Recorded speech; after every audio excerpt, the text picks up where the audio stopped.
Hi, my name is Paul and welcome to the DocIT channel. Today I want to tell you about Kafka Producer. I want to answer questions such as what Kafka Producer is, how Producer send messages, how to write simple Producer in Scala, and what are the main 7 config properties. So what is a Producer for? So just imagine that you've got a lot of applications, a lot of IoT devices, and all of these applications want to send information to the broker. So Kafka Producer is that application which consolidate all those messages and send it to the broker. Messages are stored as serialized bytes. They can have any format.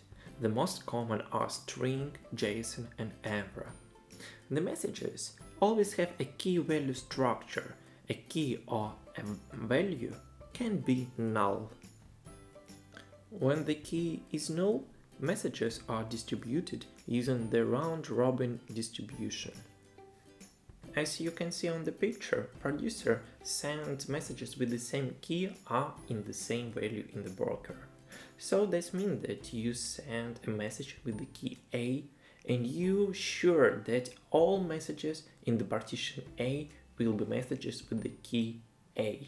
The same thing with the key B, they all goes to the partition with B. And you'll be sure that all messages with the key C are finally gonna be in the same partition on the broker. Now I want to present you a simple example of Producer written on Scala. For this, you just need to set up some properties, create Kafka Producer and a Producer record, and then send record. And now let's talk a little bit more about Kafka Producer properties. By the way, guys, almost every engineer has a good library of technical books at home.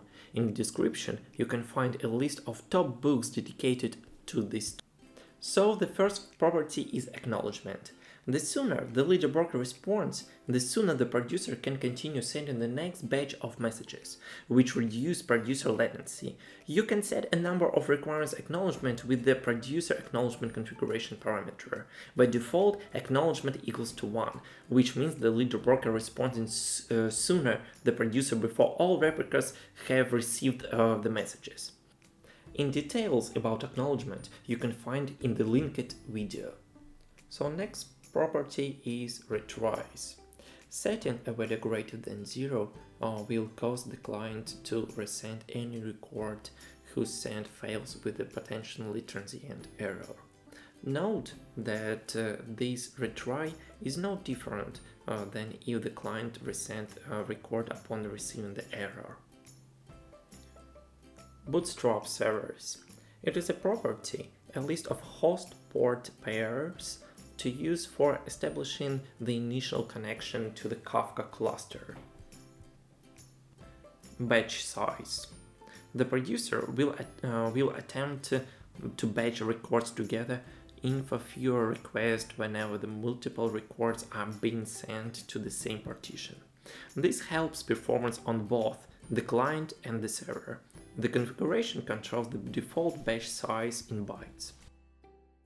The buffer.memory configuration is total bytes of memory to Producer can use to buffer records waiting to be sent to the server. Linger.ms. By default, a buffer is available to send immediately even if there is additional unused space in the buffer. However, if you want to reduce a number of requests, you can set linger.ms to something greater than 0.